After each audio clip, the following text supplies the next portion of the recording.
एक बार फिर से हम गुरु के साथ जुड़ चुके हैं और आपने धनतेरस पे वीडियोस देखे, धनतेरस पे सारी बातें जानी और विश्वास था कि धनतेरस पे आपके जितने भी प्रश्न थे, मन की उलासा थी, उसको वो आपको दूर हो गई होगी। हमारा अगला प्रश्न रहेगा, गुरु से हम अगला प्रश्न करेंगे कि नरक चतुर्दशी कब है और इसे नरक चतुर्दशी क्यों कहा जाता है तथा इस दिन दीपदान का क्या महत्व। तो इसमें पहला प्रश्न हम रखते हैं गुरु जी से कि गुरु जी ये नरक चतुर्दशी कब मनाई जाएगी। साधुवाद। भारत न्यूज चैनल के परिवार के सभी सदस्यों को मेरे तरफ से धन्यवाद, साधुवाद और ढेर सारे आशीर्वाद भी, और एक तरह से दीपावली की अग्रिम बधाई भी। धनतेरस के बाद दूसरा दिन आता है नरक चतुर्दशी। नरक चतुर्दशी, नरक के बारे में तो सभी लोग जानते हैं, स्वर्ग नरक सभी लोग जानते हैं, सुने भी हैं। ये चिर प्रचलित एक तरह से शब्द है और कोई भी व्यक्ति नरक नहीं जाना चाहता है। नरक का संबंध एक तरह से यमराज से है और नरक चतुर्दशी इस वर्ष 2025 में या विगत कई वर्षों से तिथियों के व्यतिक्रम में नरक चतुर्दशी में एक तरह से कई कृत्य हो जाते हैं। नरक चतुर्दशी के दिन शाम के समय में हम लोग क्या करते हैं कि चतुर्मुख दीपक जलाते हैं। धनतेरस के दिन एक बत्ती वाला दक्षिणाभिमुख हम लोग दीपक जलाते हैं, लेकिन नरक चतुर्दशी के दिन अनाज की ढेरी पर प्रदोष काल में भोजन वगैरह करने के बाद शुद्ध होकर के और चार मुख वाला चतुर्वर्ती वाला हम लोग दीपक जलाते हैं। मतलब जिस दीपक में चार मुखें हों, हाँ, चार बत्ती लग जाए। यदि मुख ना हो तो चार बत्ती लगा दें। अच्छा। और चारों बत्ती को पूर्वाभिमुख हो करके जब उस दीपक को पूजन करके और संकल्प करके इसके बाद उस दीपक को रखा जाता है कि यमराज के लिए हम लोग ये दीपदान कर रहे हैं। तो इस दीपक के दान से क्या होता है कि यम यातना से मुक्ति मिलती है और व्यक्ति को नरक का एक तरह से दर्शन नहीं करना पड़ता है, क्योंकि दीपक हमारे जीवन में चाहे कोई श्राद्ध कर्म हो या देव कर्म हो, दीपक जो है हमारे सारे कर्मों का साक्षी होता है। और कार्तिक महीने में आकाश में दीप दान का बहुत बड़ा महत्व है। अब देखिए, तिथियों के व्यतिक्रम के कारण नरक चतुर्दशी भी एक तरह से दोपहर के बाद लग रही है। अच्छा। तो प्रदोष काल में दीपदान होना चाहिए, लेकिन अगले दिन रविवार को एक तरह से नरक चतुर्दशी है, 19 तारीख को नरक चतुर्दशी पड़ रही है एक तरह से, लेकिन दीपावली जो है 20 तारीख को इस साल पड़ रही है। और दीपावली के दिन 20 तारीख को यानी सोमवार के दिन लगभग 2:30 बजे तक आपकी चतुर्दशी ही रह रही है। तो दीपदान वगैरह यमराज के लिए तो संध्या काल में होगा आपका 19 तारीख को रविवार के दिन ही, लेकिन सोमवार के दिन भी सुबह नरक चतुर्दशी रह रही है। तो उस दिन का कृत्य बनता है कि सुबह अपने शरीर में तिल का तेल और उबटन लगा करके, कार्तिक में तेल लगाना वर्जित है, लेकिन नरक चतुर्दशी ही एक ऐसा दिन है कि उस दिन हमको तैलाभ्यंग जरूर करना चाहिए, तेल अवश्य लगाना चाहिए। तो उस दिन क्या करते हैं कि तिल का तेल और उबटन वगैरह शरीर में लगा करके और मिट्टी के ढेले को और अपामार्ग को लेकर के अपने सिर से घुमा करके इसके बाद विधिवत स्नान करना चाहिए। स्नान सूर्योदय से पूर्व हो जाना चाहिए। स्नान के बाद हम लोग क्या करते हैं कि 14 यमराज हैं, उन 14 यमों के नाम से हमको तर्पण करना चाहिए।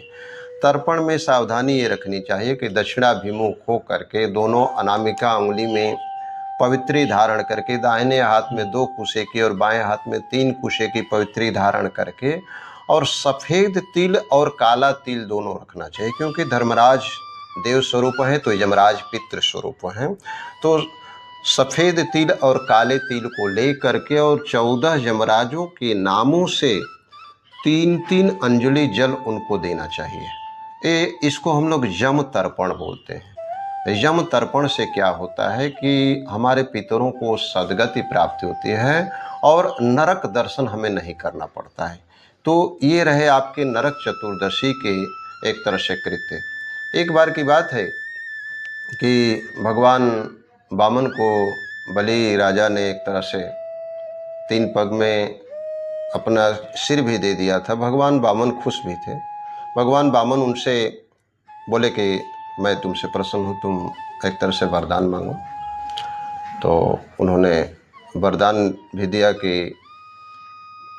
इन्होंने, बलि राजा ने एक तरह से वरदान मांगा कि महाराज धनतेरस से लेकर के और अमावस्या तक हमारे राज्य में जो भी दीपदान करे उसे नरक यातना न झेलनी पड़े, उस कुटुंब में, उस परिवार में अकाल मृत्यु न हो।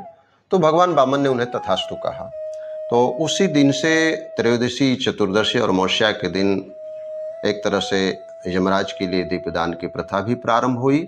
और इस दीपदान से क्या होता है, व्यक्ति को नरक का दर्शन नहीं करना पड़ता है और पितरों की भी सद्गति होती है, लोक परलोक दोनों सुधरता है। तो नरक न दर्शन हो सके, इसलिए इसका नाम नरक चतुर्दशी पड़ा है। तभी लोग पूजा भी करें नरक चतुर्दशी के दिन, दीप भी जला रहे हैं। कहीं ना कहीं लोग के अंदर भय है, शास्त्रीय मान्यता कि है, भय है कि नरक में हम ना चले जाए, ऐसा पूजा नहीं करेंगे तो। कर्म करने में कोई नहीं डरता, दुष्कर्म में कोई नहीं डरता है, लेकिन नरक से तो जरूर डरता है। लेकिन अगर कर्म हमारा ठीक रहेगा तो नरक भी हमसे दूर रहेगा। तो सबसे पहले हमको अपने कर्मों को सुधारना होगा, क्योंकि कर्माण्यवाधिकारस्तु मा फलेषु कदाचन, कर्म हमारे बस में है और कर्म के बस में हम हैं। तो और कर्म ही हमारा फल तय करता है, तो हमें कर्म को सोच समझ करके करना होगा। इसे नरक चतुर्दशी क्यों कहा जाता है? नरक चतुर्दशी, नरक का दर्शन न करना पड़े, यमराज को हम संतुष्ट रखें, चतुर्दश यमों को संतुष्ट रखें। और इस दीपदान से और तर्पण से नरक चतुर्दशी के दिन यमराज खुश होते हैं, धर्मराज भी प्रसन्न होते हैं। इसलिए नरक के दर्शन या नरक द्वार तक हमें न पहुंचना पड़े, क्योंकि नरक में यम की जो यातना होती है उसको आप सुन नहीं सकते हैं। गरुड़ पुराण में सुने होंगे कि नंगे ले जा करके खौलते तेल की कढ़ाई में डाल देते हैं, ये भाला हमने भी कहानियां छुपाते सुनी हैं, हैं, अंगार पर चलाते हैं। तो नरक की जो यातना होती है, सुनते ही एक तरह से रोंगटे खड़े हो जाते हैं। तो उस दिन के कृत्य से नरक का दर्शन न करना पड़े, इसलिए इसका नाम नरक चतुर्दशी पड़ा है। उस दिन दीपदान क्यों कहता हो, तो कुछ किया सकता था। दीपदान का बड़ा महत्व इसमें माना गया है। दीपक एक तरह से हमारा साक्षी होता है, हमारे कर्मों का साक्षी होता है। भो दीप देव उपस्तुम कर्म साक्षी अविघ्नकृत यावत कर्म समाप्ति स्यात् तावत् सुस्थिरो भव प्रसन्नो भव वरदो भव। दीपक प्रत्येक मनुष्य के कर्मों का साक्षी होता है और एक तरह से यहाँ से लेकर के आपके लोक परलोक तक की वो गवाही करता है।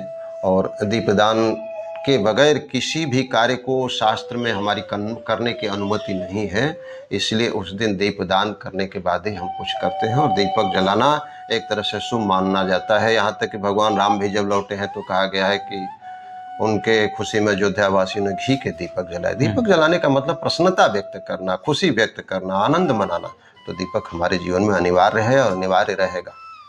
मतलब कि नरक चतुर्दशी के दिन दीपक अवश्य जलाएं, और भी 4 मुख। और यही नहीं, वो जो 14 दीपक जलाते हैं, इसके अलावा एक चतुर्मुखी दीपक की बात मैंने की।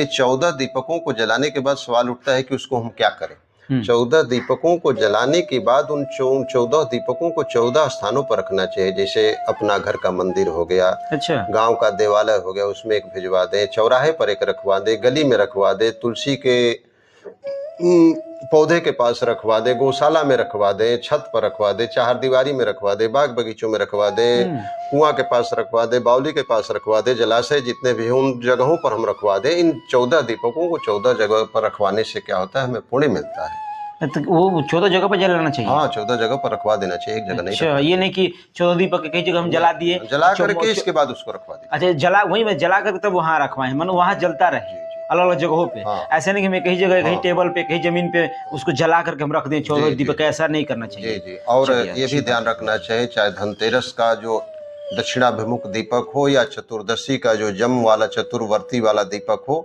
इसमें तेल भरपूर रहे। अगर आप चाहें तो उसको ढकने की व्यवस्था कर दे, कोई चीज छेदा करके, कोई भाण वगैरह छेदा करके उसको ढक दे। अगर रात भर जलता है वो दीपक, उसमें इतना तेल रख दे, बत्ती ठीक कर दे कि वो रात भर जले, सूर्योदय पर्यंत जले, तो समझ जाए कि बहुत बढ़िया है और उसका शुभ फल अवश्य मिलता है। गुरुजी, मनुष्य को नरक जीवन में न जाए इसके लिए वो पूरा कहा जाए तो गगरी भर देंगे तेलों से। इस समय का जो माहौल चल रहा है, तो वो चाहेंगे तो गगरी भर करके, ऐसे आप करें तो गगरी भर करके वो जला देंगे कि कभी वो बूझेगा ही नहीं।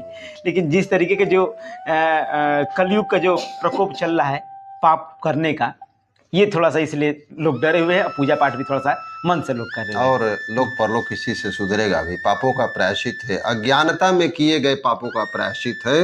लेकिन अगर जान में पाप आप करते हैं तो उसका कोई प्रायश्चित नहीं है, उसकी सजा है। उदाहरण के तौर पर यदि गाड़ी से किसी की दुर्घटना हो जाती है तो उसकी सजा कम है, लेकिन यदि किसी की आप हत्या कर देते हैं तो उसके लिए आजीवन कारावास है। इसीलिए वर्षक हम लोग संकल्प में बोलते हैं कि ज्ञाता ज्ञात दोष परिहारत्म, माने जाने अनजाने में जो कुछ भी पाप हुआ हो, हे भगवान उसके लिए आप क्षमा करें। चलिए, दर्शकों को हम कहेंगे कि नरक चतुर्दशी के दिन क्या मानना चाहिए, क्या करना चाहिए, कैसे दीपक जलाना चाहिए, ये आपको मालूम चल गया होगा। गुरुजी ने विस्तार से बताया। और अगले कड़ी में इस दीपावली और छठ पूजा के जो हमारा एपिसोड चल रहा है उसमें अगले कड़ी में आपको जो कि छठ पूजा के बारे में जानने को जरूर मिलेगा। धन्यवाद।